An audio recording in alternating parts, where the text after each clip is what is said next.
నా మొగానికి జల్దీ తక్కువ అయ్యేటట్టు చూడండి డాక్టర్ సాబ్. ఇగో 6 టెస్టులు రాసిన టెస్టులకు మందులకు గ్లూకోజులకు 8,000 అవుతాయి. పోయి కౌంటర్లో కట్టిరండి. ఏంది డాక్టర్ సాబ్, ఖాళీ జ్వరంకే ఇన్ని టెస్టులు రాసి ఇంతగానం బిల్లేస్తే జనాలు ఎట్లా బతకాలే? మీ దగ్గరికి ఎవరన్నా వస్తే ట్రీట్మెంట్ చేయకముందు వాడు ఏం పని చేస్తాడో కనుక్కోండి. ఒకవేళ వాడు పేదవాడైతే అనవసరమైన టెస్టులు, అవసరం లేని గోళీలు రాయకండి సార్. పానం పోతుందని తెలిసినా కూడా అప్పు చేసి మరి పైసలు తెచ్చి కడతారు సార్. ఎందుకంటే ఎక్కడనో బతుకుతారు అనేది చిన్న ఆశ.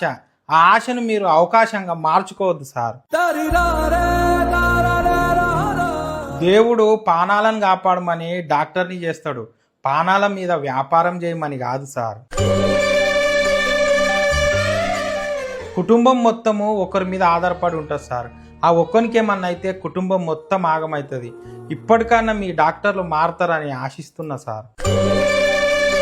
మాయమైపోతున్నడమ్మా మనిషన్నవాడు. Download ShareChat.